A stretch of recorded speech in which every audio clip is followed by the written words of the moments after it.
What's What's up, good? brother What's Malik? good? What's happening, sis? What you? Oh, it's all good in the Relax. neighborhood. Right, right, right. Hey, peace, everybody. Once again, welcome to the sit down where the truth is told and real stories unfold. My name is Malik, your host. Your host. This is my sister, CDL, the co-host. My brother Oran, he's not able to be here tonight. He had to take care of some personal business, but he wanted me to make the audience aware that next Monday, God willing, we'll have a special guest on. Every guest is special, right? But we're gonna have a significantly special guest on by the name of Carol Horn, right? And you can Google. So in a nutshell, I don't want to give too much away, but she was a police officer, right? And I think Buffalo, New York, and she had witnessed police misconduct in the community. And so what she did was she reported the police conduct. She didn't respect the so-called blue wall of silence with amongst police, and respected the community. She respected the honor, the oath that she took to protect and serve the community. And she witnessed police misconduct with her own against persons in the community. And she did what she was supposed to have done, rightfully so. And she exposed it. Subsequently, she was fired. She lost her job. Her union did not back her up, right? And she had to fight for her pension and the back wages. And lo and behold, all thanks and praises due to God, she was victorious. So we're gonna have the sister on Monday, God willing, and she's gonna tell you her story for yourself, herself. But you can, in the meantime, if you're interested in knowing more about the sister and her struggle and her victory, you could just Google her. Again, her name is Carol Brown, ex-officer, I believe, from Buffalo, New York. I Right. mean, excuse me, Carol Horn. Excuse me, Carol Horn, Horne, right? And you can Google her and get more information. But we go live and direct on the set Monday, God willing. So with that being Right. said, I'm please, like looking my forward sister to that said, one. please. Oh, that's a fact. Because let me say something. This is gonna be serious because it's not too often that you get to talk to an officer that went against the police department, not only their department, but around the country. Because when you go against one, you're going against all. That's how they view it. Absolutely. That's how they view it. You against one, you're going against all. You exposing one, you're exposing us all. You know what I mean? So for the sister to go through what she went through and to be victorious and win, and then for us to get the opportunity to sit down with her, here to sit down and have a conversation, that exposure, me it's significant. It is really significant. Right. So shout out to everybody that just checking in. Hey, Dreamer, what's happening? I got you. Um, and again, for those who just tuning in, thank you for being here. For those of you who've always tuned in, thank you for being here again. And please like, subscribe, hit that notification bell, and spread the word. So, um, I'm quite sure everyone is aware that that we have some semblance of justice with this Derek Chauvin cat. You understand the cop who murdered George Floyd. You know what I mean? I'm quite sure everybody's aware that he was found guilty on all three counts, and he faces a maximum of 40 years. I don't see why he's not getting every dime of that 40 years. You He should be understand? getting Because more if he than would have that. been, hey, that's a last true life. But I'm just saying, statutory wise, in that state, the max he can get for murder in the second degree is 40 years. And he has two other counts below that, 25 and 10. So in New York, he would have got three consecutive sentences. You know what I mean? 40, 25, and 10 running concurrent. I mean, consecutive, meaning in different directions. But, we have to wait and see how much time he's going to get. But the kicker is he has three co-defendants, right? He has three co-defendants, right, that are still, sitting in the wings, waiting to be tried. Their attorney probably was like, listen, what I'm going to do is I'm going to sever the case. I'm going to get the cases separated and let him go to trial first, and let's see what happened with him. But guess what? You see how that turned out. You understand? He got found Absolutely. guilty, and if these other three cops, if their attorney is any if it was worth his weight in gold, right? What he needs to do is tell them, listen, man, the jig is up. Take a plea, You understand? I'll see if I can get you a lower plea, and you can take this plea and go about your business. Because if they roll the dice and go to trial, if you look at the video, this is what I had to do, right? Wait, if who go to trial? They already did the trial. No. For one, Derek Chauvin. Oh, for the other ones, yeah. Mr. Nee, he got his trial. He had his trial, right? But his three co-defendants, the Asian officer and other two Caucasian officers that was kneeling on his knees and holding his legs down, they still got to stand trial. But what I looked at yesterday to determine what a potential juror might see, and it was shocking that I didn't see this before. The hundreds of other times I saw this video, right? And what I'm referring to is the part of the video where they got the brother George on his face, and he's trying to use his chin to like get a little bit of pressure up off of him so he can breathe, so that his rib cage can expand and so he can inhale and exhale. But then you see the Asian looking cop and he's standing there, and I seen this every time I watched the video. I saw it, but I didn't look at the significance of it until yesterday. And every time I watch the video, my peripheral, I see everybody else, but my focus was on George Floyd, his struggle, right. Watching that brother try to breathe.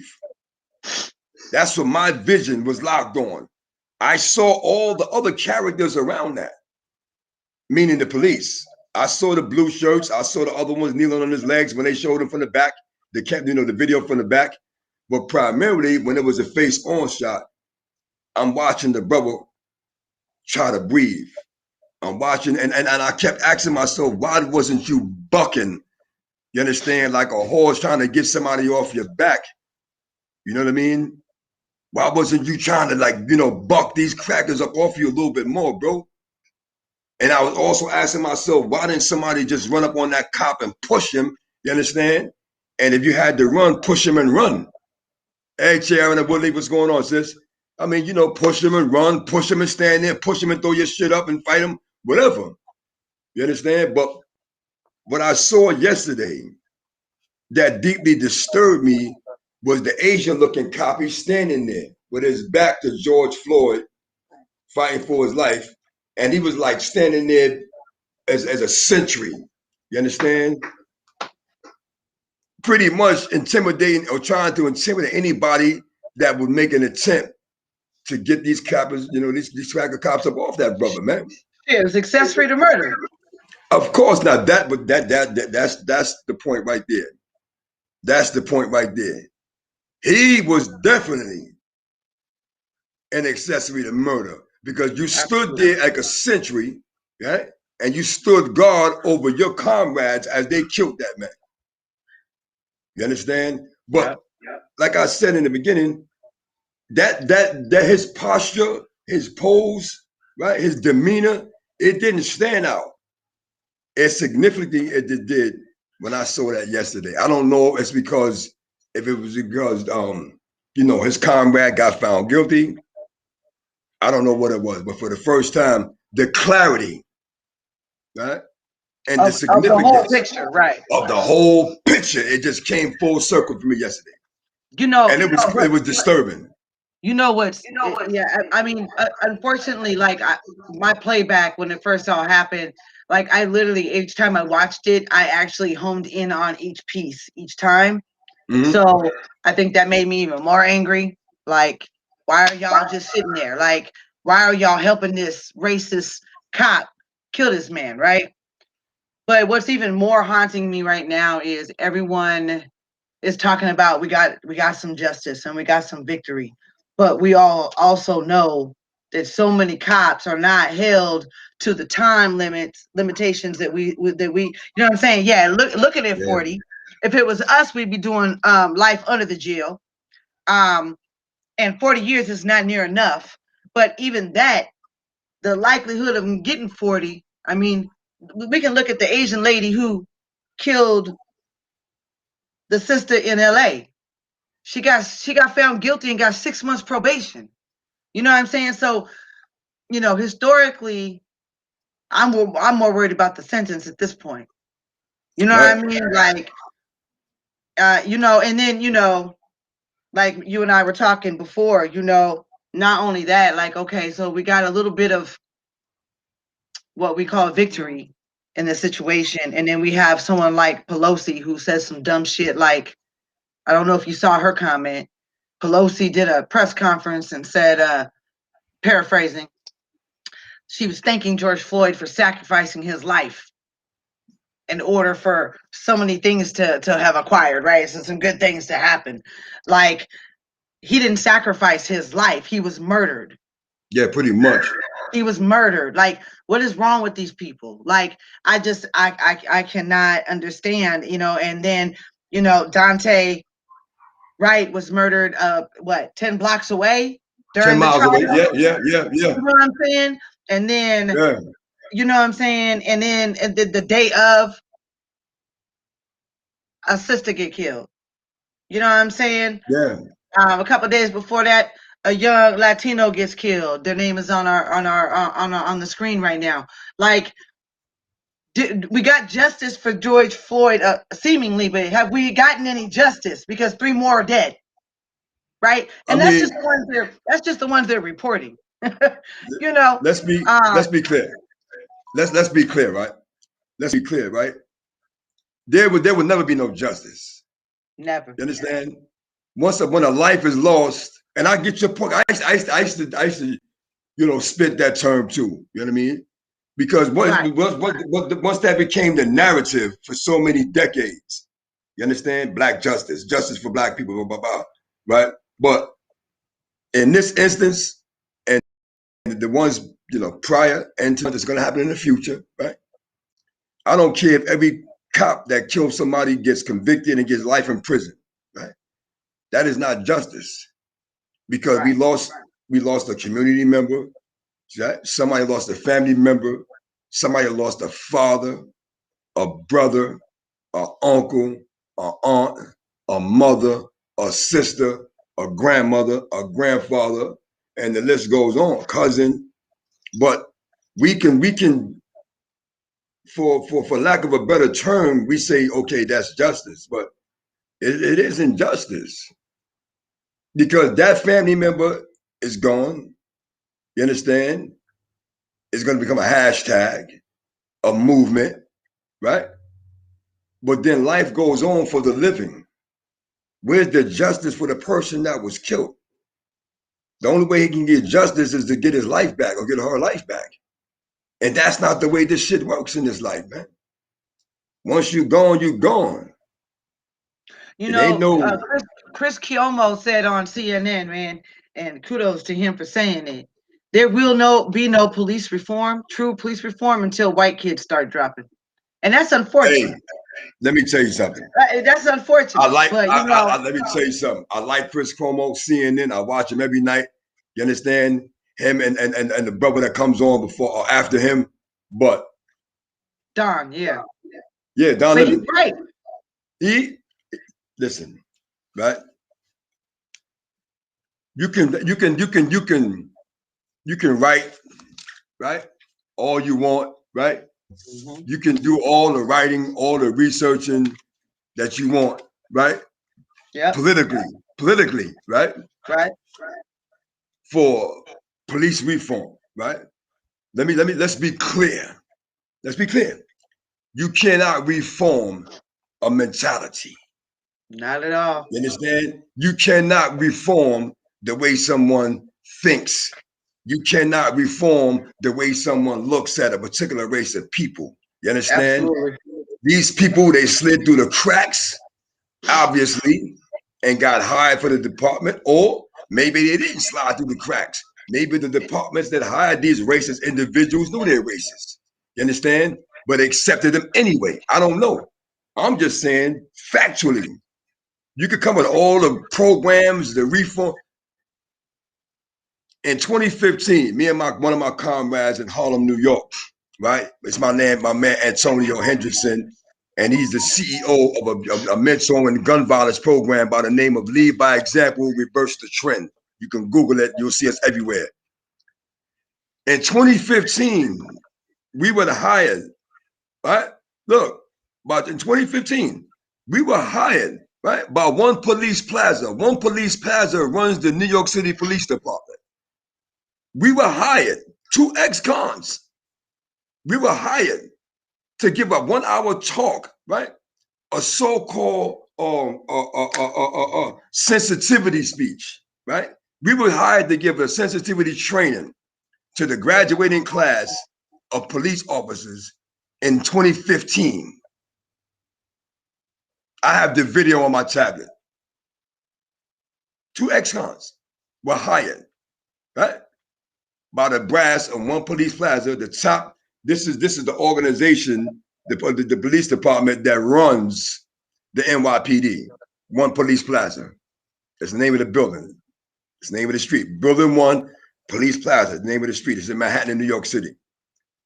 And when my homie came to me and said, "Yo, we're gonna give a talk. We just got hired to give a talk to the police." I said, "What?" And he said, "Whoa," and he laughed. He said, "We were contracted to give a talk on sensitivity." He said, "We were contracted to give a talk to the graduating class of the NYPD in 2015 for the graduating class of 2015." And I said, "To give a talk on what? How to be a gangster?" He said, "Nah, you're not gonna believe this." I said, "On what?" He said, "Sensitivity training." We were hired, 2 ex-cons, and our program, Lead by Example, Reverse the Trend, was contracted to give a talk to the NYPD's graduating class of 2015 on how to be sensitive to the people and the communities they will be patrolling in the Bronx and New York City. Well, apparently they didn't listen. No. Just listen to the irony. Right. To give a talk to educate on sensitivity for people in the Black community and the brown and Latino community. We would contract, teach them on how to identify, right, and understand the people of the community they're going to be serving. Just think about that shit for a minute. These were white officers, young, Black officers, young, Latino officers, young, Asian officers, young, maybe some Indians and East Indians. We were hired to teach another human being on how to be sensitive to another human being and to understand and respect their plight because they were poor or appeared to be poor because of their neighborhood. You know, thinking about what you were just saying about you cannot teach or change, the indoctrination, right? It's an ideology. Yeah. And that's like trying to take a Black Panther. That's like trying to take the Black Panther Party and tell them, forget about all the Black education, forget about all the Black knowledge, all the Black on Black information that you're using to espouse your ideas, and just talk about everybody else. But I was going to go further with it. My thing is like, so there's a couple sets of people. There's people who talk about reform, and there's people talk about defunding. And what cracks me up is people have not still grasped the idea that defunding the police does not stop racist cops from working with the police, for the police. Like that doesn't change anything. Police funds is not killing Black people and brown and Latinos, man. It's not. Exactly. The money is not killing people. Whatever weapons that, let me say something, man. Family, listen, man. I understand that we're starting to see some of these police departments with militarized gear, tanks, right? Tanks. They're looking more military as opposed to being more police looking. I get it, right? But the money, right? The tanks, the uniforms, all the the heavy gear, that shit is not murdering our people. You know what I mean? You talking about defunding the police, you just making these people more upset, and you understand, and making them feel more of a way and more negative, like, we're against the police. I'm not anti. I got police in my family, active and retired. Let's be clear. In-laws, right? Active and retired, right? I'm not anti-police. None of my comrades that are no longer in the streets are anti-police. We understood at that time I had a role to play and you had the role to play. My job was to get away. Your job was to catch me. I get it. I don't live that life no more. So I have no beef with you. You understand? So I'm not anti-police. I'm anti-idiot. I'm anti-stupid. I'm anti-dummy. And that's for all walks of life. You understand? That's for all walks of life. I don't care what profession that you're in. If your well, you know, I mean, profession, I agree, but I don't agree because, you know, just like with the movement, white silence is violence, so is police silence is violence. And so not all cops are bad, but a whole lot of them. That's why we know the sister that we're supposed to be talking to, hopefully soon, you know what I'm saying? I respect that sister to the utmost because there's a whole lot of good cops, but it doesn't do no good to be a good cop if you ain't speaking up against the bullshit, right? If you ain't standing up against the bullshit. You know what I mean? What's more important, your job or black lives, right? Like your job or that money, right? Like, if I have to choose, I'm gonna choose someone's life over a job. And that's just me. And everyone don't have to believe that. And I don't care who agrees with it. But the bottom line is white silence is violence. So those who say that they're not racist and don't stand up is just as violent as those who are blatantly racist. It's the same with well, the I mean, cops. All cops ain't bad. You're always I agree. interrupting me. You're going to say white silence is violence. I agree. You understand? But all silence is violence. Then you understand because it ain't just like. Exactly. Let's be clear. Right? Check this out. If you research, right, where a lot of these cops come from that have killed black people in this country, the majority of them are not natural born American citizens. The majority of them, they migrated here, either through their parents migrating here and they were born here, subsequent to their parents becoming immigrants here, or well, everyone's an they immigrant here. migrated. Huh? Almost everybody's an immigrant here. What? Every race has been an immigrant to the I country. get it. That's a fact. That's a fact. But I'm just talking about these police because you see, we see white skin. You understand? Bright skin, pale skin, whatever you want to call it. And you think they're white Americans. You understand? A lot of these people, if you look at their badges, they got Berkowitz and Noah, the witches, and they're not natural born American citizens. Not saying that that's any different. You understand? But a lot of them that's not from this country, that are foreigners, that immigrated here one way or another, they have these ideologies about Americans, black Americans in particular. You understand? These stereotypes. You understand? You have other people of a dark skin persuasion that are from Jamaica, Trinidad, Guyana, right? And they come here and they can't stand black people, black Americans. I've been around some. What's that got to do with cops killing black people? It's a mentality. If these same people that I just mentioned from Trinidad, Jamaica, Panama, Cuba that don't like black people, black Americans, become cops, they be putting a bullet in our ass too. That's what I'm saying. It's a mentality. That has not been nearly the trend. It's a mentality. You understand? It's an ideology and it's an indoctrination. These people were either indoctrinated with reasons why black people are, should be hated and disliked. But if you look at the proof, right? No one, unless I, as a black to you, right? And you dislike me as a person, not a black person, but a person that violated you, nobody else has a right to say blacks or this, that, and the other. Because, right? History have shown, and it will continue to show, that black people were enslaved, were brought in enslaved, let go and then incarcerated, right? Freed and then incarcerated, and then, right? And then you kept your knee in our neck for over 401 years after slavery was abolished, right? I say this, leave my court alone, man. I say this all the time, right? This is for the racist people. What did black people as a whole or individuals do to you? What? I can tell you what your people done to us. They're not going to answer that. They don't even care. They don't have to answer, but it's to keep them from answering because they can't. And I play the devil's advocate. I play the devil's advocate. Before I present a question, I already know the answer. See what I'm saying? So I know there's nobody out there, black or otherwise, that can vouch for, you understand, and give me a valid excuse or reason why black people should be the victims of racism and systemic oppression, man. We didn't do shit to you. Right. Collectively or individually.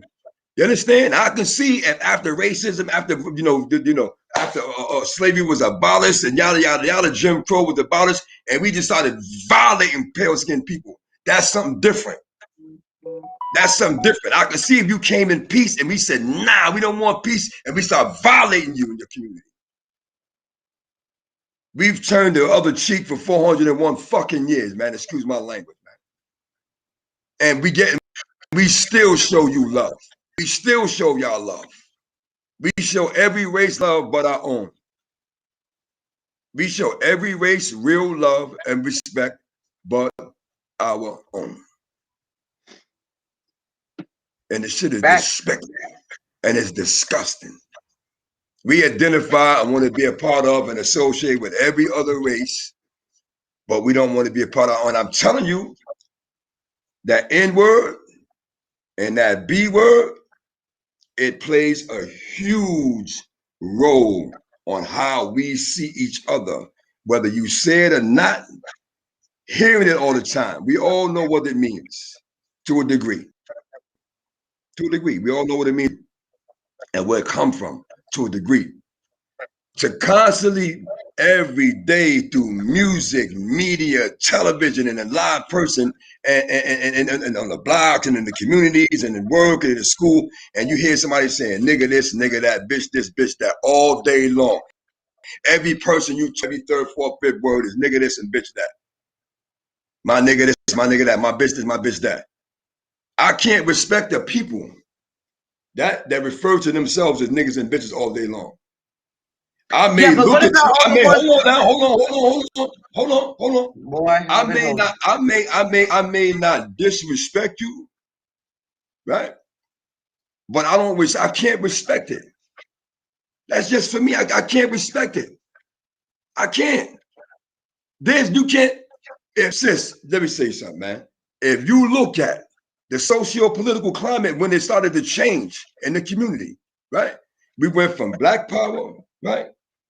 Dashikis, the fists, and Afro picks, and all that other stuff, to having knowledge of self and it's education this, education that. And if you look at the progression and how we went from a people that was proud to a people that all we do, we on TikTok twerking and popping and dropping it like it's hot and doing this challenge and that challenge, but it's every other word is the B and the N word. Look at the progression. And look at the tools that was in place, right, to assist the progression of ignorance. I look at black TV, I critique black TV. I like to see what they're going to say. I like to listen to what the script is about, the type of choice of words they use, right? On BET, I call that shit WET, White Entertainment Television. I don't even call BET Black Entertainment TV anymore. I call it Wet TV, White Entertainment Television, because they sold out. If you look at a lot of these programs on TV today, these so-called reality shows, I've looked at from Love and Hip Hop to Married to Medicine. I literally damn near threw up watching Married to Medicine about 3 weeks ago. These are doctors, married doctors, right?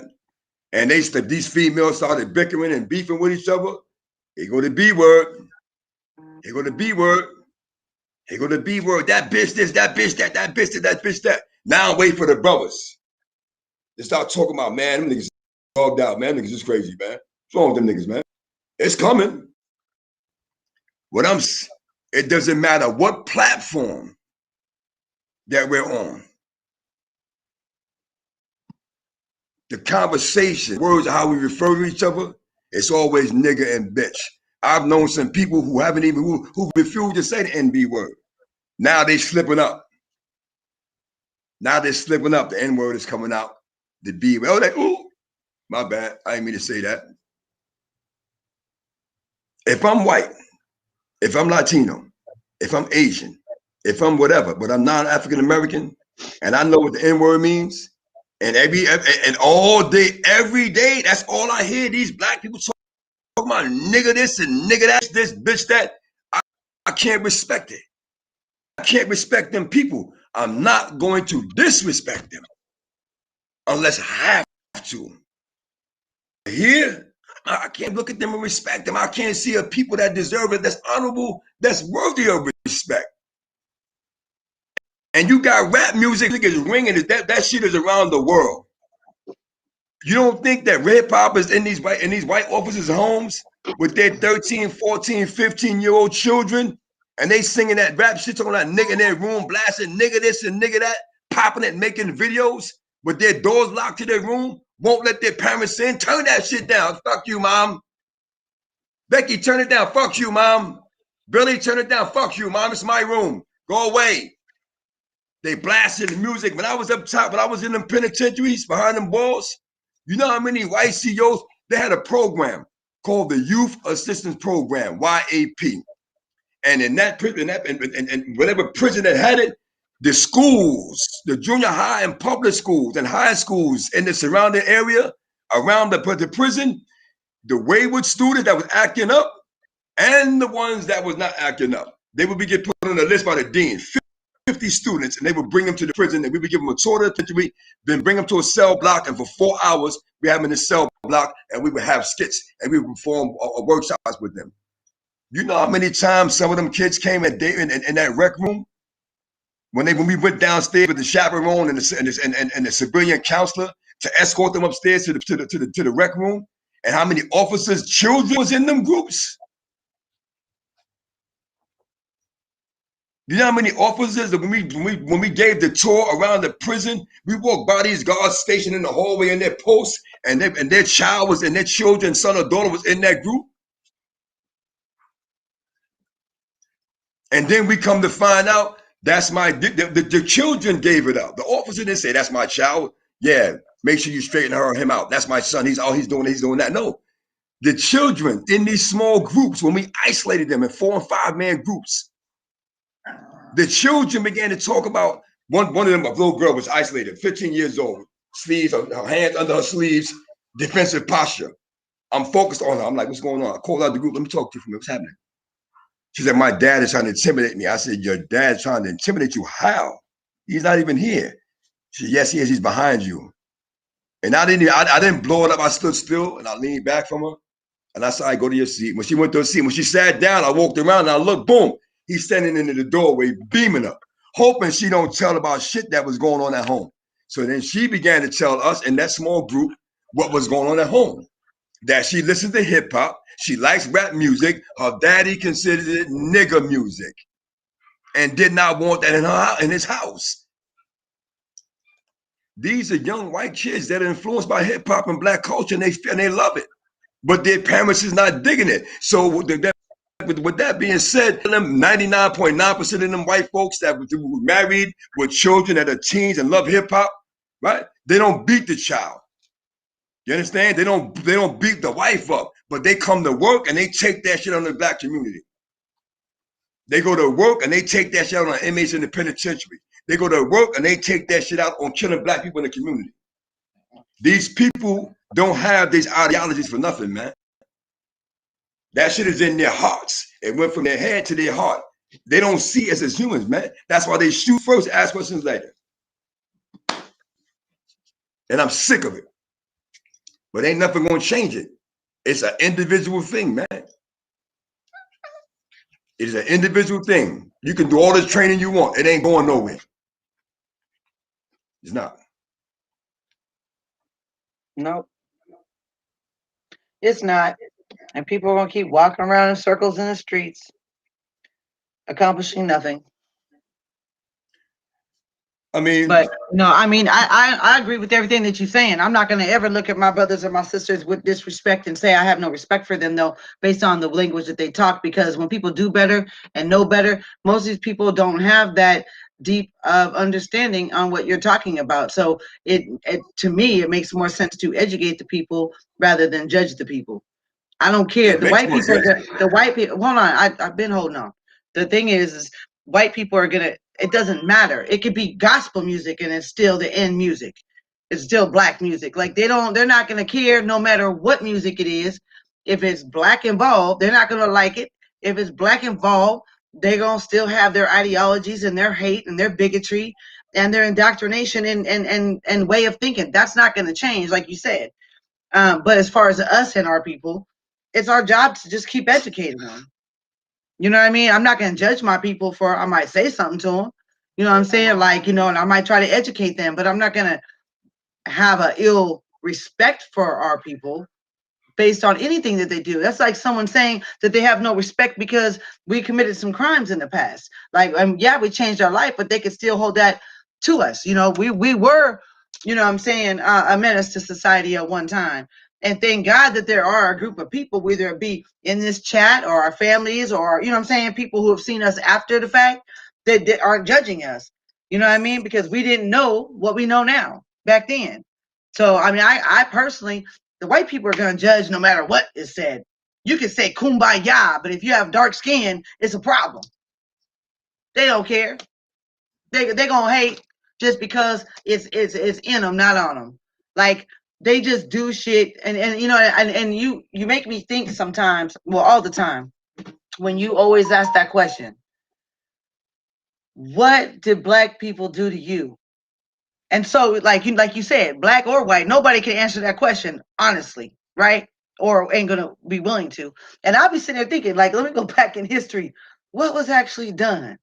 Absolutely fucking nothing. Even when you look at George Floyd's family, right, or other families who have been killed, Breonna Taylor's family, their families still said, guys, please have peace, have unity. You know what I'm saying? They were still forgiving of the oppressor, of the killers. Like you said, like we love everybody and ain't nobody love back. Like it makes me think all the time. Every time you say it, I'd be like, that's a cold ass shit. Like they couldn't even come up with a good reason. Like even the fear factor, right? You know how everyone says, well, they're scared for their life. Who? What are you so scared of? Who's scared? Like that's what white people say. When they end up killing someone or shooting someone, they did it out of fear. Fear of what? Right? Farrakhan said it really well. The only fear that they have is that one day, that blacks will end up treating them the way that they were treated. That's what they're afraid of. For the ones that are afraid, because blacks are too peaceful. They're peaceful and forgiving. Like I listen to George Floyd and Breonna Taylor's family, and they're like, "You guys, let's just be peaceful." And I'm just like, man, that's a big deal. To just want to be peaceful with some cops. After the cops just unjustifiably killed your people. Like, I don't know if I could do it. I don't think I'm going to be peaceful. I'm going to be like, burn this shit down. If it was my son. Hey, real quick, shout out to Ramon, Tristan, and Jay. Thank you for tuning in. Thank you for watching it. Thank you for everybody for their comments. You got your t-shirts too. Those are the ones that wanted your t-shirts. Yeah, we got them for them. They got to reach out to you. We got them. But I talk to their mother every day, 5 times a day. So I don't know. Yeah, it's all good. We'll get it to them. But just it's sad, man. Now we got another situation with Adam Toledo in Chicago, right? And the reason why I'm not mentioning Adam Toledo, may God protect his soul. I'm not mentioning the reason why I don't want to talk about Adam Toledo because he was my young Latino brother and he was murdered by police unjustly.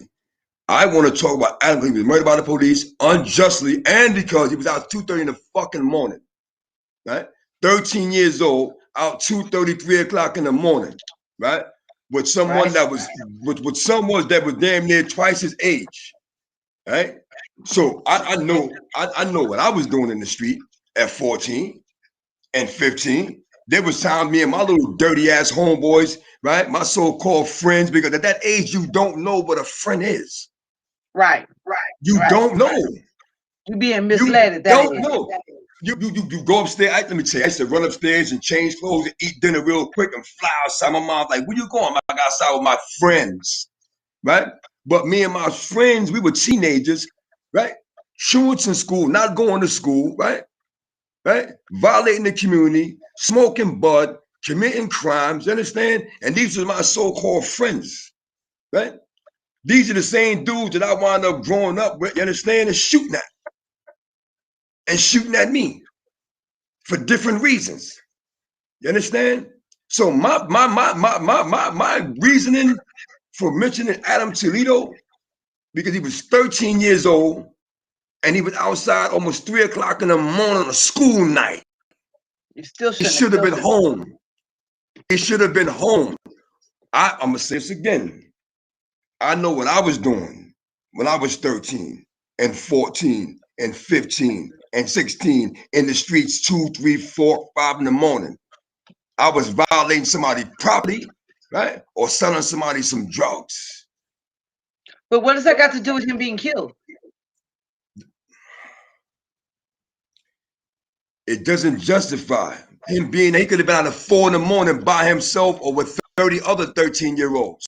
The point is, he was out at 2:30, 3 o'clock in the morning, right? With someone twice his age. And he should have been home. They wasn't on their way to the store, right? They was not on their way to somebody's house. How do we know that? That older dude, because he told it, the older dude that was with him, the other clown that was with him, that clown was the one with the gun. That clown was the one that did the shooting. That clown was the one that passed him the grip. You understand? I had him run with it. They was walking together in the alleyway. He passed homie the gun. And understand? And he said, go, run, go. Understand? And he ran. And then the cop caught up to the older dude first, and then told Adam, stop running. Drop that fucking gun. They saw him pass him the gun, man.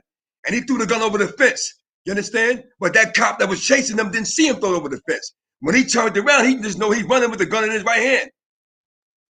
And when he turned around like this, right hand's up, he popped him. Fear. Right? Now my older. I just want to say something real quick to the chat, because you guys misunderstood what I said. I didn't say anything about educating the white people. I said educating our people on using the words like the N-word and calling people bitches. I ain't talking about educating the white people. I said educating our people. So let's just get that clear. I just want to make that really, really clear. Yes, you did. Yeah. So, but yeah, I didn't know the whole story. That's why I'm asking. But I mean, like they don't listen, man. These people are putting out bits and pieces, and they put a bit out there and they snatched it back. I don't know if it's going to get played again, right? But I caught it. And I haven't seen it since I caught it. You know what I mean? Now, it definitely does not justify that child being murdered. Right. I'm just saying, man, if Adam, 13-year-old Adam, was at home with his family, if you see the video, the interview with his family, he got a beautiful family, man. It don't seem like nobody was really destitute, poor, you understand, lack of food and resources in that house. Right. It seemed to me like, once again, another young one, another child, right, was preyed on by older individual to do their dirt. That's what the video looked at. When I seen the video, it reminded me of me and my little homie used to look like walking the block 2, 3, 4 in the morning looking for a Vic, looking for some SHIT to get into. Yeah, absolutely. That's what the video reminded me of when I seen them walking and the speed with what they was walking. It reminded me and it showed me, damn, that's how I looked. But I think the reason why I asked Malik is because it just it's weird. Like, you know how you play devil's advocate? Sometimes the reason why I'm like, well, fuck that, fuck what he was doing, he shouldn't be dead, right? Because white people who watch our show or listen to conversations like ours, that's the first thing they do is try to criminalize the victim. And so sometimes I have a hard time personally. Not all of them. No, I didn't say all of them. I didn't say all of them. But there's more than not who will justify, like just even with George Floyd. I can tell you millions of comments that I've heard from Caucasians saying that he shouldn't have been a dope addict. He shouldn't have been doing this. He shouldn't have done that. He committed a crime. Like, that is a reason for him to die. And so I'm agreeing with you 100% on what you're saying about he shouldn't have been out. He shouldn't have had that gun. That older individual need to get his head busted open for even passing that baby the gun. Someone needs to slap him upside his you know what his head. And yeah, so you know what I'm saying? Somebody needs to DP him on some real shit. But my thing is I just have difficulty expressing it sometimes because I know that there's certain haters watching who try to find a reason to excuse what the police did and say this baby, it's the baby's fault that he's dead. And it's not. It's not his fault. It's that adult's fault. It's whoever was letting him out at night's fault. You know what I'm saying? It's the police's fault. There's a whole bunch of people that play a part in his death right now. Yeah. You know what I'm saying? But at the end of the day, the police need to, like you said, not just a sensitivity training. They need to have some kind of training or a debriefing program where they're not walking around in fear all the time. And if you are, you do not need to have a pistol, because I don't care if it's a gang member or a police officer, right? If you in fear, you automatically going to come out fighting and shooting. So why keep putting guns in the hands of these people who cannot handle stress?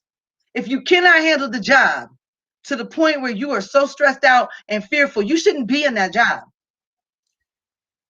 Do you know how difficult it is for certain police communities to recruit new officers? Do you know how difficult it is? It's real difficult. It is difficult.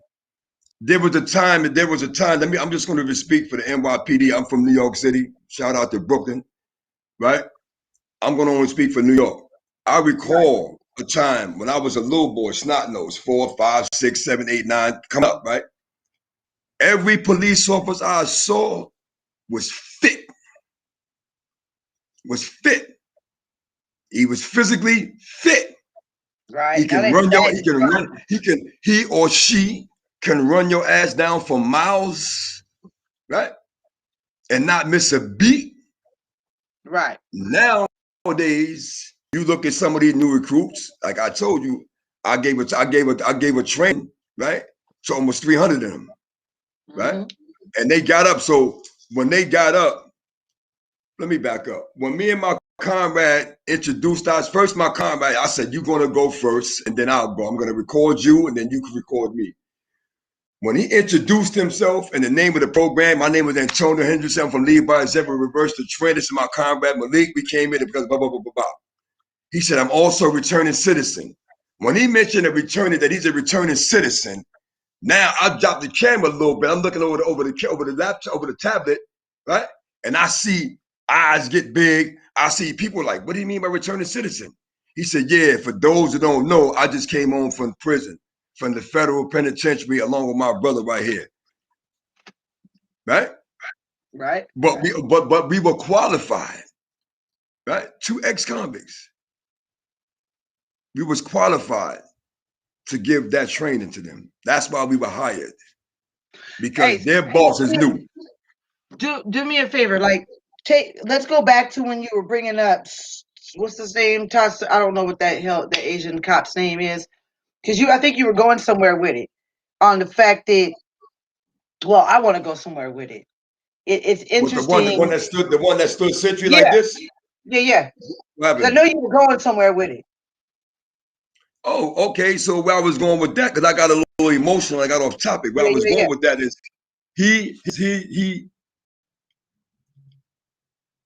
Derek Chauvin is guilty of all 3 counts, and he was found guilty of all 3 counts, right? Be clear on that. The Asian cop, right? If he had not stood there and stood guard and had his posture and his demeanor would not have been what it was, I don't think Derek Chauvin would have been allowed to continue to put that level of force on the brother of George Floyd's neck, and I believe that the brother George Floyd would still be alive. That dude stood sentry. He stood like a sentry, right?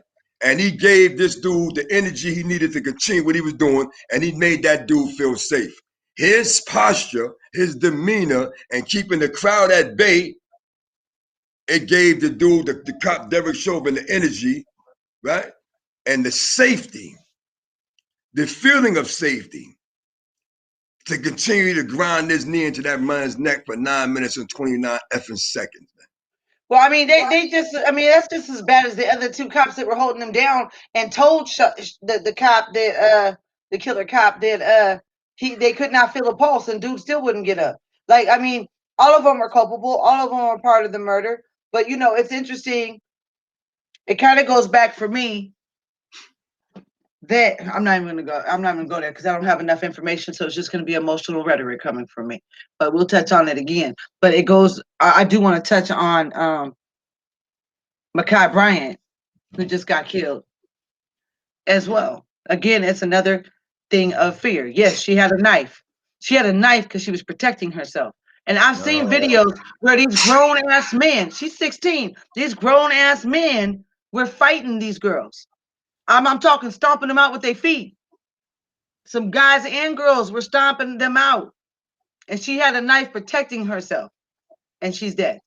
And then I seen videos of the police during the crime scene talking about Blue Lives Matter while protesters showed up. Oh, yeah. The same cops. So the protesters started to come. The crowd started to come. And the yellow tape is there. And these cops are like, Blue Lives Matter. Yeah. That shit. I look at that. I looked at that video. I don't even want to watch it anymore. I have 3 daughters. Unfortunately, my daughters was raised by me partially from when I was in the penitentiary. You know, I raised my daughters for over 28 years on visits, penitentiary letters, phone calls, right? Mm-hmm. But I remember a time when I was getting visits and the behavior of one of my daughters in particular was constantly being, you know, brought to my attention, man. And as a father at that time being in the penitentiary and knowing that there was nothing I can do, that she was behaving the exact same way I behaved at that age when my father disappeared. Same shit, same thing. Jump out the window, running away from home, you understand? MIA for 2 or 3 days, right? That girl, Ma'Khia, man, she was a victim of, I don't want to say the foster care system, right? I don't want to say she was a victim of the Black community not being there for her. I don't want to say she was a victim, period, right? She's a victim of police brutality because no matter what she was doing, she didn't deserve to die. Listen though, right? No, she didn't, because the police are too quick to shoot first and not use the taser. However, and I'm not even going to play the devil's advocate. When I saw the video, I heard first they played the phone call, the video, they replayed the phone call where somebody called in saying that with some grown people over there trying to fight them and want to do that, or want to hurt them or whatever, right? When the cops get there, they see the crowds, they see the girl in the pink, right? The cop that did the shooting, you see his camera, he's walking up to them, and then he see the girls, they see the police, and then they try to walk towards them, and then they started getting it, you know, popping off, and the other girl with the knife, and one girl fell. When she fell, a dude kicked in the back of the head. Boom! Yeah, I seen that. He kicked her in the head. The one with the knife, right? Ma'Khia Bryant, right? She goes after the one in the pink. So the closer she's getting, the girl in the pink, now she's got nowhere to go. Her side is on the car. She got a dog on her hand and nowhere to go. That girl got that knife, about to give her the business. Right? Yeah, but they said her family said that she dropped the knife when the police got there. She didn't drop. If she dropped the knife when they got there, she had 2 knives. Right? If she dropped the knife when they got there, she picked it up again. Right? I'm saying I don't know who arrived first, police-wise. The one that did the shooting, I don't know if he arrived, one pulled up and then he arrived. And then when the one that pulled up, you know, they saw him and then she dropped the knife and then she picked it up when the other cops came. I just know they slowed the video down. I watched it 4 or 5 times and they slowed it down and they put a light on the knife in her hand. And I'm like, damn, bro. But that's not a reason to shoot. That's what a taser is for. If she was right, they would have tased her. He If had. she was white, they would have tased her. I'm not. You're absolutely correct. However, playing devil's advocate, There ain't no devil. If someone's attacking my son, he better stab the fuck out of him. Listen to me. They had a retired black police commissioner from Chicago on CNN last night. And he's been weighing in on these police killings for a minute now, almost over a year, right? Everyone that I've seen on CNN and MSNBC, right, with their political commentary on these shootings, police and on community shootings, every one of them said damn near the same thing, that he was justified. However, they wished that he had used the taser. Now, this is when law enforcement that retired came into play. Law enforcement said, listen, he was 19, he was on the force since 2019. He's in his patrol car. He gets a 911 call, dispatcher, right from the dispatch. There's a scene, people, knives involved. His first thing is, okay, there are knives and weapons involved. I got to protect myself and protect the community or whoever's being attacked.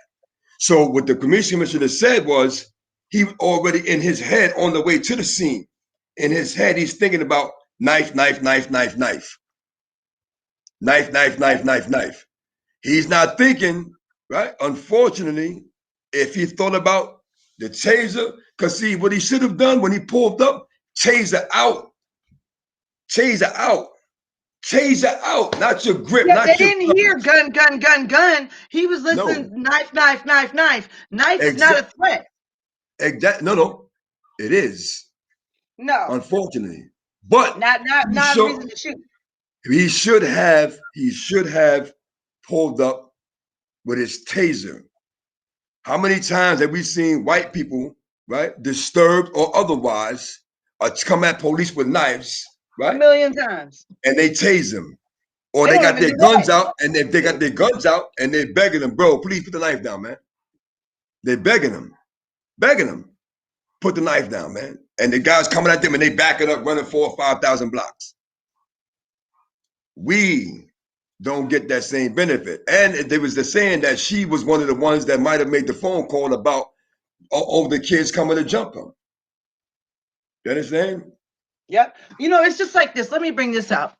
This has really been disturbing me. You know how many, and I don't have the calculations in front of me, but we hear it frequently. How many times do we keep hearing people say they shouldn't resist arrest? Right? I'm gonna say this psychologically as a therapist, right? As I'm gonna try to separate myself and be on the professional tip for just a moment. They meaning a whole bunch of people keep saying if people don't resist, they won't get shot. Do people not, and I watch countless videos of people being held down by police, face down, and handcuffed, or in the process of being handcuffed, and they're kicking and they're moving and they're frailing. Look, do people understand? This is maybe some training that the police need. It is a normal survival reaction to not lay face down with your arm. I'm claustrophobic, right? I'm literally claustrophobic. If I get tied down, that's from personal trauma that's happened to me. So if I get handcuffed and I'm being held down, I'm going to automatically fight. It's fight or flight response. That is a psychological thing. It's actually a real thing. And they keep talking about people are resisting, but it is a normal survival movement. When you're face down with knees on you and knees on your chest and knees on your neck or pressure on you, people are kicking you, people are hitting you, they're mushing your face, your automatic response is to fight back, to try to survive. And police do not look at this. Professionals are not looking at this. This is not that they're trying to resist and fight, like fight the police. Majority of the time, they are in a position that is uncomfortable and their life feels threatened at that moment. And you go into flight or flight mode. Professionally, I'm saying that they need to be trained in the situations and the movements and their behaviors that cause someone to go into flight or flight. But then they want to justify and say, nope, they were resisting. First of all, I've seen off-duty cops on shows, right, on some reality stuff or on some news stuff. They fight too because it's a normal freaking response to try to get out of being tied down, right? And people are not looking at any of that. They're just like, oh, they're resisting. That's not what's happening. We're in fight or flight mode. And I don't care if you're a cop with a gun and with a badge, you're still another human being that's endangering my life at this moment. I just seen a video of a kid who was 12. I think he was autistic or 10. And he was tased from both sides by these cops because he was handcuffed, acting out, kicking the door. And they decide they want to pepper spray him. This child is scared out of his mind and is autistic. So his processing is not going to be the same. They will justify being pepper sprayed. And can you imagine the trauma that child's going through? Not only that, people don't ever want to talk about George Floyd was beaten by police before. Matter of fact, I think he was shot by the police before, right? So his response immediately is going to be fight or flight, right? Like people are not looking at the big picture. The big picture is there for everybody to see, but sometimes it's much easier to squint your eyes and look for a speck or corner of the picture that you want to, comment on. To the brother, Rico James. No, I don't believe the training got her killed. I never said this training got her killed, or the lack of training got him killed. I'm saying that a lot of times these people who are in position of authorities that wear these badges and call themselves police, and they say they're sworn in to protect and serve the communities, as so to speak, but they're not. You understand? They come into the communities with their own preconceived ideologies. You understand? I don't care how much training they go through. You can put them through 4 or 5 months of training. 4 or 5 months of training is not going to eradicate 21, 23, and 25 years of ideologies and opinions about a particular people. You can't put me in a room for 30 days, 60 days, 9 months, 6 months, and think you're going to erase, right? 15, 20, 30 years, right? Of ideologies and opinions I have on the people in my own head. That just 6 months, 90 days of training is just not going to eradicate what I've been taught to believe about people for years. At 9, 10, 11 years old, I'm 24, 25 now. And since I was 9 years old, all I heard was black people ain't shit. They're lazy, they're racist, they're lazy, they're this, they're that, they're this, they're that. They're monkeys, they're this, they're that. 6 months, 90 days of training is not going to erase 10, 12, 15 years of indoctrination from my parents, man. Not only that, the indoctrination of the systemic, like the whole policies and procedures and protocols that it was written in, the whole history of when people began to be deputized when they were slave catchers. All of that ideology is within the system as well, right? They might change the verbiage to make it look not as racist, right? Yeah. To make it sound like it's all inclusive, but it's all that indoctrination just in the Blue Lives Mattering or the Blue Lives ideology is rooted in slave catching days, right? And deputizing.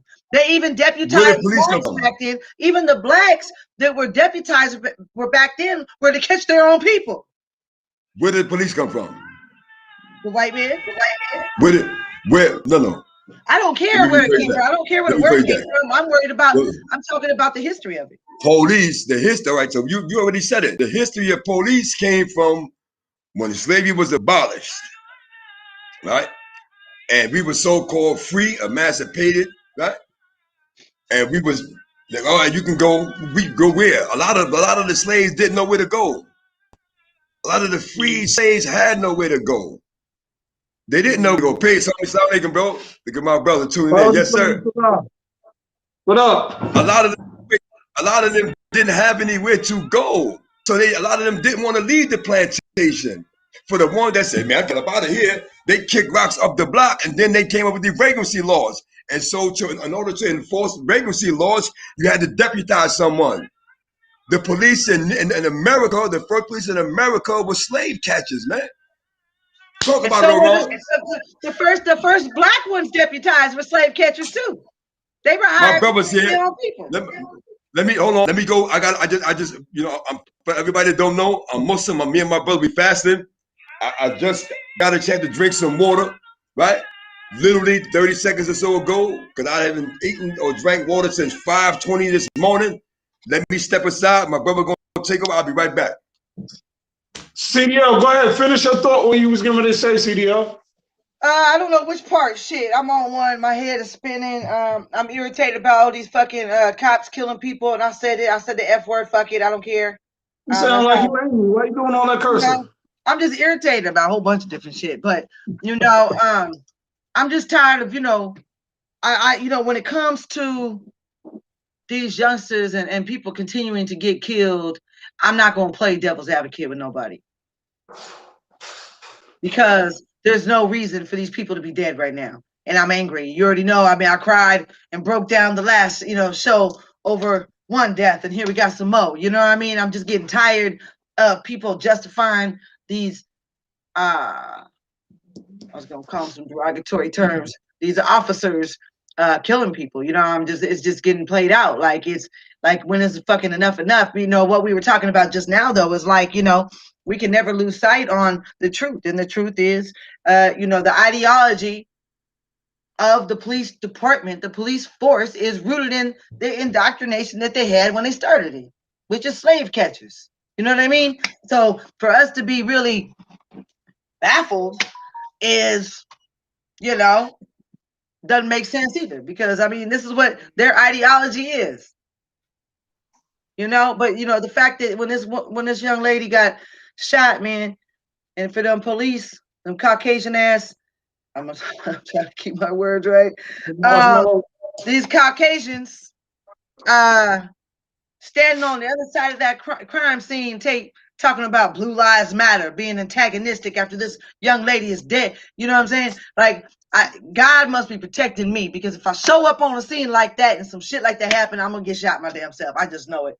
And it scares me every day. It scares me every day when I was on the phone with someone in the chat, and I was driving down the street the other night, and it's two Hispanics on a bicycle get pulled over with 7 cop cars. So I pull up. And I'm like, look, Denise is about to get shot. Like, just drive away, man. Like, you know what I'm saying? Like, I videotape when I can, and I will jump out if I have to. But I'm really getting tired of seeing people die. And then we talk about we got justice because this cop just got convicted. We have not gotten no justice. There is none. Anyways, okay, go ahead, Ron. How y'all doing, people out there? How's everybody doing? I was actually going to take the evening off. I was dealt with something yesterday, and it was just pressing and work on my spirit, my heart, mentally drained, physically drained, spiritually drained. But as I was sitting back listening to the show, I said, I mustered up the strength. I said, let me get in here, right? So earlier, I was listening to Malik speak about Officer Tao. What's up, Miss Woodley? Officer Tao, who stood there and witnessed or allowed his partner to do what he done. So, and I thought he was going somewhere with that. He didn't quite get there. So I said, let me come on, because I want to say something, right? Just today, the Congress passed a bill. If anyone watched the news today, Congress passed a bill for and against Asian hate in America. Okay. Is that 1.1 million? No, it was a bill specifically for them about Asian hate and the violence against Asians, right? He passed a bill for the very same person who stood there and watched and allowed George Floyd to be murdered. We've been in this country all these centuries. I haven't seen a bill passed yet. Lincoln,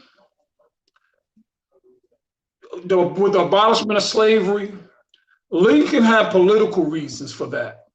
Okay, But freedom was our God-given right, all of ours. So we need not have a bill for that, or we should not have needed one, okay? This thing that's going on with the police in this country over these last couple of decades, centuries rather, since the inception of the Ku Klux Klan, it pisses me off. And I just had to get in here that this thing with the Asian community, right? And I have some Asian friends, and I support them and I stand with them in their time of tragedy, because at the end of the day, it's tragic. Mm-hmm. This thing happened 3 weeks ago. Let me give you this part. What did? With the Asian community, the Asian Americans being killed out there. Oh, yeah. Where they killed that, about what, 3 weeks, a month ago. Right. A bill has been passed already in Congress. Watch the news, pull it up today. Protecting them, Asian rights and all this against Asians and the hate. I need to see a bill. Family, we need to see a bill that protects us from the police, okay? We need to see a bill that protects our voting rights. You know, something that's happening around this country, Georgia and all over, down here in Florida.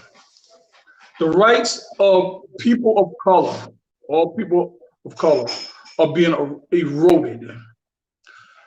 There is a race of people, as Malik has said to you all. What did we do to you that would cause you to put our people in slavery and subject us to the worst of conditions on this planet? But one thing about us, we are a resilient people. Yes. We bounce back. Yes. We can handle struggle, strife, hardship, heartbreak, murder, rape, prison. We can handle it. You know what? We were built like that because we are God's people. I don't care what book you read, whether you read the Bible, whether you read the Quran, whether you read the Torah, whether you read the Buddhist manuscripts. We are God's people. We handle this. Sometimes it may hurt and we lose loved ones, but you know something? We are like that rubber band. When you pull us apart and let it go, we snap back, okay?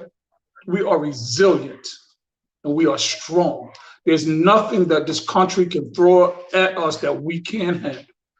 It may hurt on its face when it initially happens, and the pain of the loss and the injustices. But we come back, we fight back, we stay up, we stay strong, we motivate, we galvanize, we gather our people, our families, our communities. And you know what we do? We love on each other. We build each other up. We pick each other up. And we push each other forward. For all of the bad things that I can say that our people can do sometimes, as Malik was mentioning about the word nigger and bitch. And that how, in our opinions, deplorable and disrespectful to us it is because we use it. We are still redeemable. And I will never turn my back totally on my people. No matter how much I can put the slant eye on you, curse you in my heart, I'm never turning my back on my people, because redemption is a thing that happens when your soul is convicted, when your spirit is convicted. When you come to a point where you tell yourself and you go to the mirror and say, I was wrong. And it's not going to happen for everybody. And a lot of us are going to fall by the wayside and not going to make it, because when we've never made it to that point to realize when we're wrong, when we've taken the side of the oppressor. Okay. Mm-hmm. Justice, as Al Sharpton said today, if anyone watched that eulogy, is not for the oppressor. It is for the oppressed. Okay? What happened in that courtroom a few days ago was not a victory. Okay? Yeah. It was a victory for the prosecution. It was a victory for the family of George Floyd. And it may be a victory to you, for you. So I'm speaking for myself. Victory is when you fought a long fight. And when you thought you was out, you still kept fighting. Okay? And let's just say you lost the fight. There's a victory in your loss. Remember what I'm telling you. The victory in your loss. Because there's a lesson in your loss. Okay? There's a lesson in your loss. We cannot ill afford to keep taking positions of supporting and forgiving, as the brother said, because we and the sister have said in many shows, we are a forgiving people. We have been taught that. We have been taught that by our parents, their parents, and their parents before. But sometimes, let me tell you something. You only have one time to slap me. I'm not turning the other cheek. You're not going to slap me back and forth and have my head on a swivel and tell me to turn the other cheek.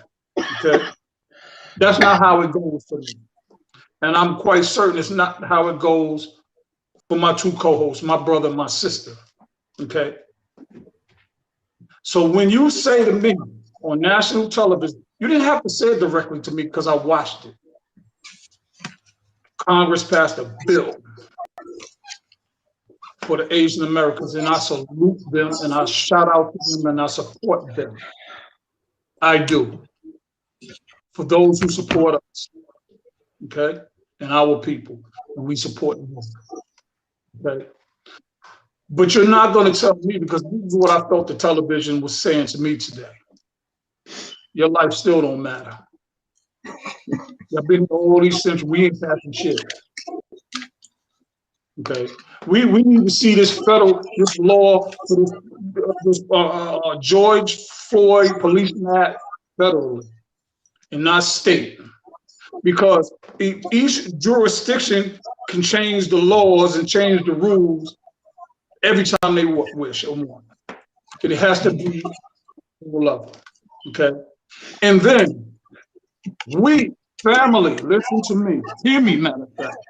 Hey, can somebody has some background noise going on? I'm not sure what it is. We have to keep it hot on their ass. Okay, we're not giving up. This is not a victory, because guess what? As the brother and the sister said, since the other day, we had a few more murders. Okay, one down in North Carolina. I'm gonna be traveling down there. Okay, this shit gonna stop, because I'm gonna have my black ass out on the front line.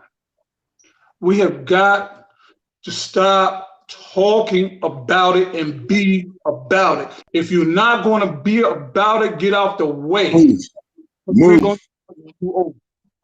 Move. And if you're in the way long enough, we will toss your asses over there with them. You have become an enemy. Okay? Real quick, I just want to shout out. Hold on, bro. I'm getting ready to close. I'm gonna shut my mouth because I just got on, and I'm gonna let y'all. I want you to stay. Now I want you to stay. I just want to shout out the brother Darnell that just came home. Tony Ray from Baltimore, from Maryland's husband. Right. They're tuning in right now. Shout out to Darnell. Thank you for tuning in, aka Snoop. I'll talk to you later. Me and my brother, we're gonna talk to you later on. All right. What up, Snow? My bad. Salute you, family, and that beautiful queen you have there that held you down. Right. But let me sum this up. And let me close this out, because I'm serious, and I wanted to stay out today so I can rest and get my mind together, because I had an incident go on yesterday. People talking about calling the police, you know what I mean, over something so small and so petty. And I was like, wait a minute, I don't deal with them people. But one thing, if you put them in my business, only two things are going to happen. It's going to either be a war because you're not taking me down like that. That's not going to happen. There's going to be a peaceful resolution, and I'm going to stand my ground, which I did. Okay, they have laws in this state called a stand your ground law. I have my law. I'm standing my ground. Okay, each and every time one of you people, even against my own people, come out your mouth sideways, start talking out your neck, start acting like you don't have no good damn sense, thinking you can say any old thing to me when you the ignorant ass fuck that don't have no intelligence, no plan, no visions, no hope, no goals, no dream. And your only dream is to assassinate your own people, okay? And have them harmed. And I will not allow it. Okay? That part.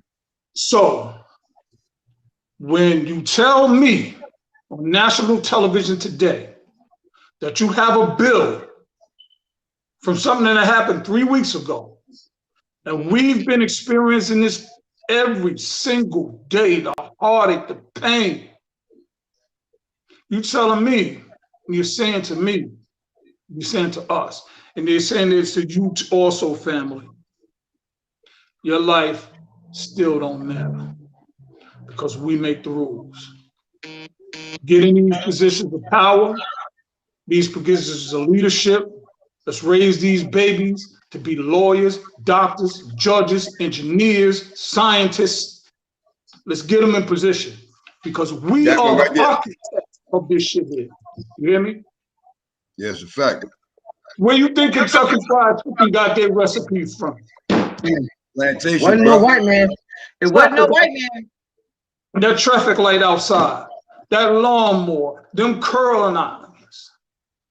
Our great-great-great-grandparents suckled these babies and raised those marshmallow babies. Raised Gave them. me a topic. Jefferson, which is on the $5 bill, raped and had babies with his slaves. And this is the man we got on the $5 bill. George Washington was a terrorist. Yes. Oh, yeah. All these people that we worship on this money. So I want to bring, we are going to bring this thing back and keep it in perspective. I'm getting ready to pass this to my people, okay? And I'm going to shut up, okay? But listen here, America, when you pass another bill, it better have CDL, goddamn it, and me on it. And I will do it. There you go. Yo, I just want to, once again, I want to shout out the brother Darnell, aka Snoop. Bro, glad you home, man. You understand? Your wife, Tony Ray, she was going hard. She called me last. He's home, and she's still going hard. You understand? For his Code D. You understand? For resources for the Code D. But we're going to talk about that. When they call me, I'm going to call you in the three-way, you heard? All right. But I want you to continue, man, because that right there, I just want you to continue with your vibe, bro. I'm no interruptions. Continue. Because again, family, I wasn't going to come on today. I wasn't because of what I went through yesterday. And I told my brother early because I'm drained. I'm tired. I'm tired. I get tired. Look, I'm tired. But the work continues no matter how tired I am. And I'm always going to come to you in truth. Some people may not like our words and our verbiage and how we come across, but it's passion. We're not angry. I'm not angry at the whole of white America, Asian America, or any other race of people. I am angry, upset, disappointed, frustrated at what has been happening to our people. Because guess what? This face and that brother right there, we were once on the other side. We were a part of the destruction, the mayhem. Can't say the other words. We were out there. We didn't care. It's called evolution and maturity. You grow up. Hopefully, you grow up. But I've seen some grown kids out here in the movie industry, behind the radio, on film, on record, grown kids. As Malika said, racism is an ideology. You can't kill it. You can only hope to contain it in some ways, hopefully. You can't kill it. You can't shoot it. But if we can educate those along the way, we may be able to change one mind, one heart. We may be. I know that. We may be. But until then, we are going to keep talking about it. I'm going to keep talking about it. It's a fact. Because I've experienced it in my life growing up in Brooklyn. I've seen it. I've been a victim of it. Some years back, and I'm not even going to the story. The marshmallow police beat me so bad in Harlem, I thought I was going to die. But guess what? It worked out in my favor. Because when I did go to court for what I did, them charges got dropped. Okay?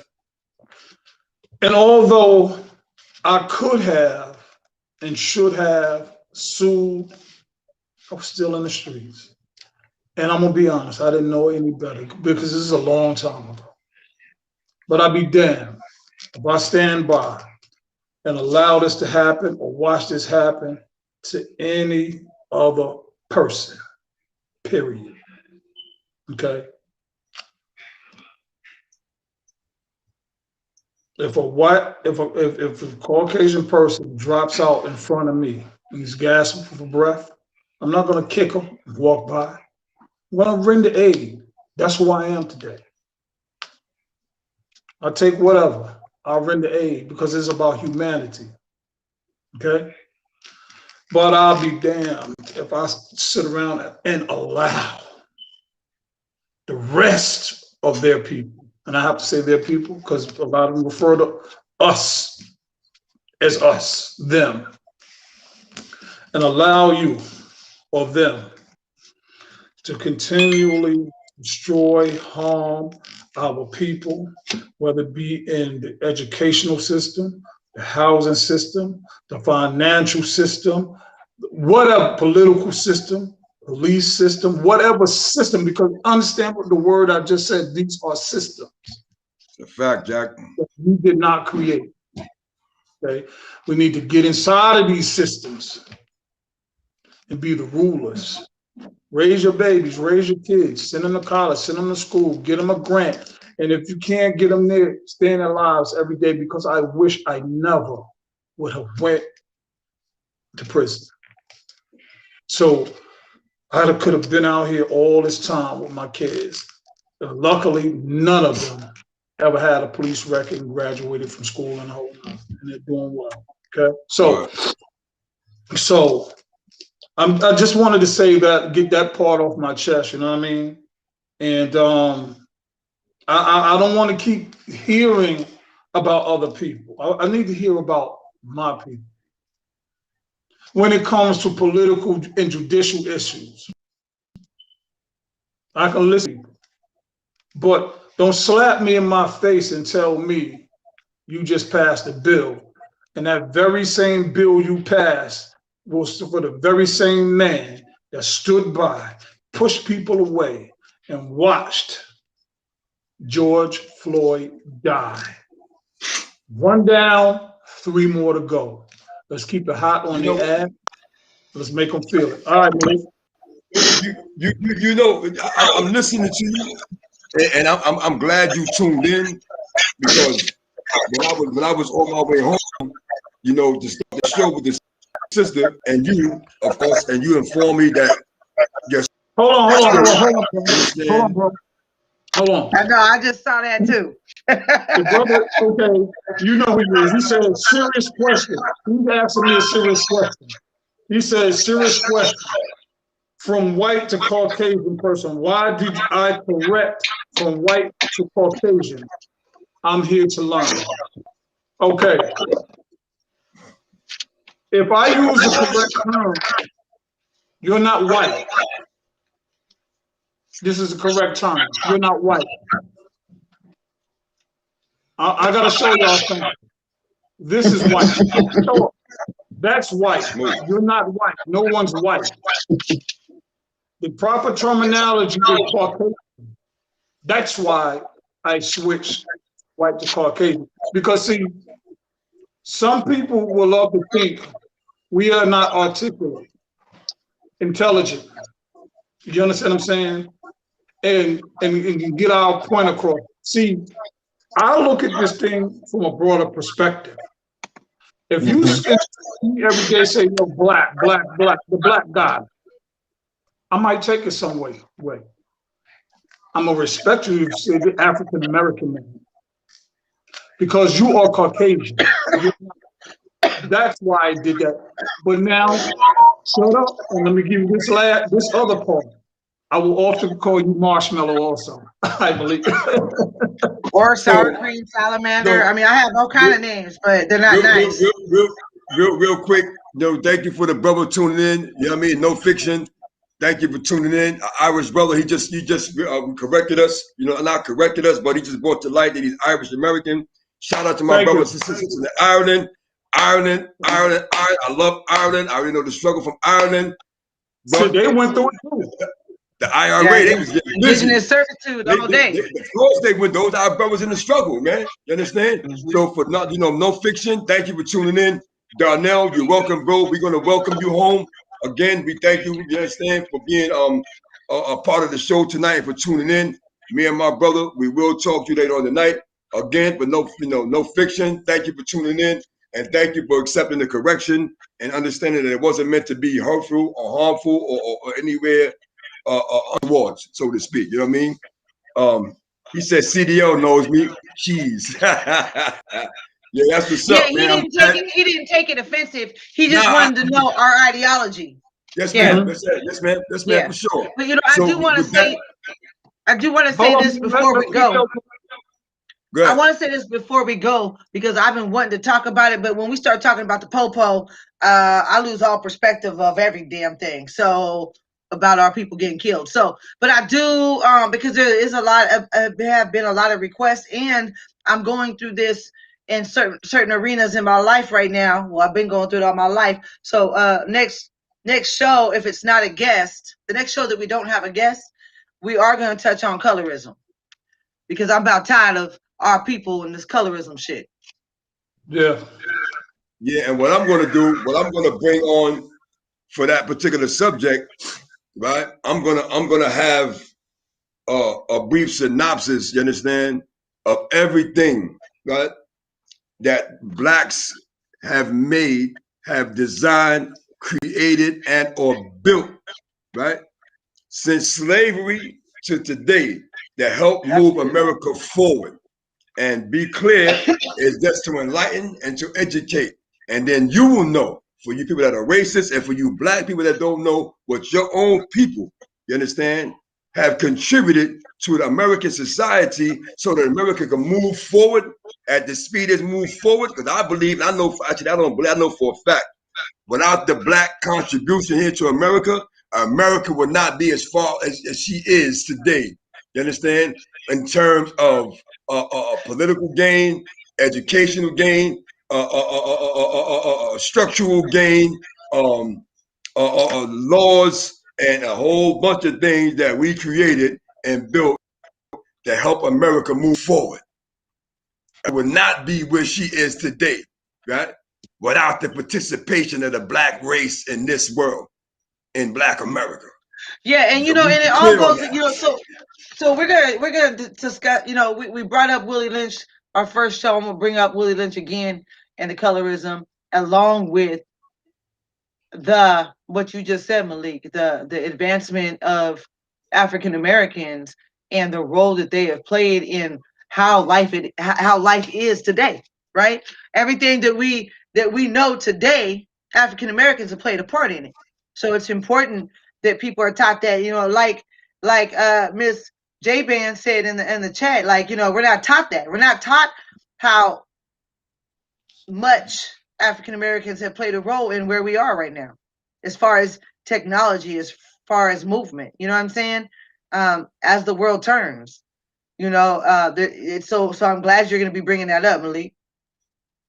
I mean, the idea came. The idea just, the idea came when the brother jumped on, and he started talking about what he was talking about, and it just hit me. I mean, it really hit me. Like, Yeah. we're not as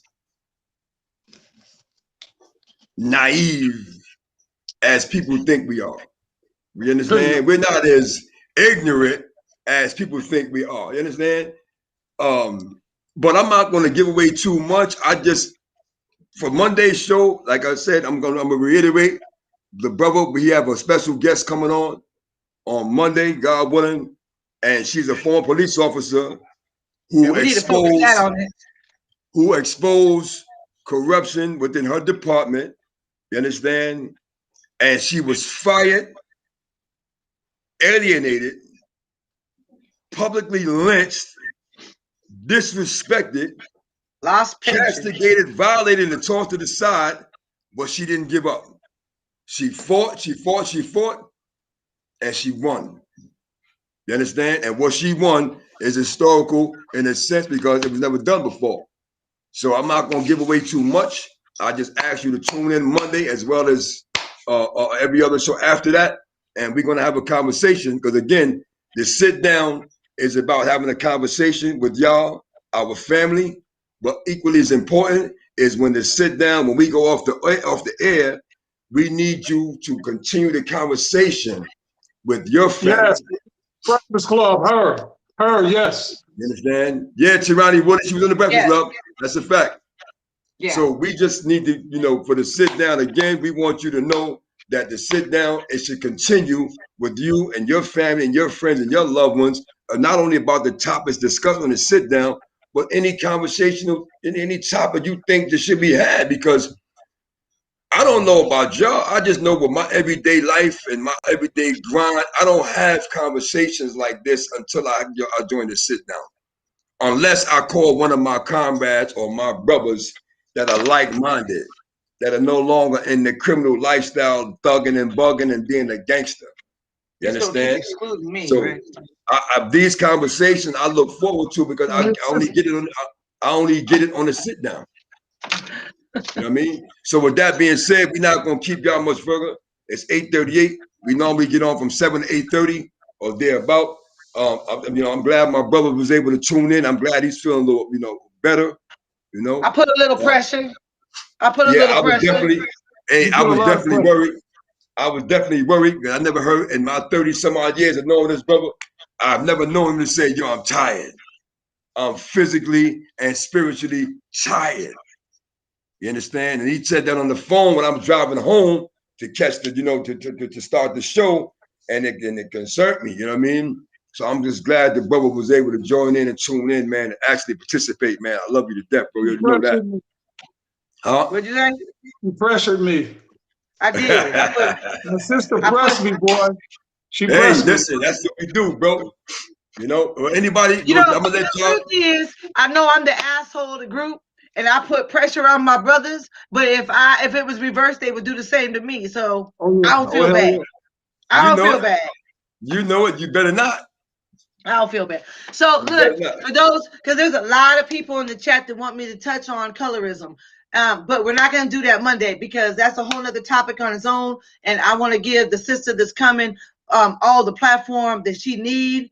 And, because I know there are a lot of places when you're interviewed, it's according to the narrative of the interviewers, right? The people who are asking the questions, the people who, and sometimes they don't get to say everything they need to say because it's kind of shifted based on what questions. So I want this queen to be able to have the full platform to say everything that she needs to say and want to say about the situation. So our topics will be held until Thursday, but we will touch on it. I can't wait till she come on, man. I can't wait. Yeah, Ron, anything you want to say, bro, before we clock out? No, just tune in. People tune in Monday. Share with your friends because this one is going to be big for the sit down. Your sister's a queen.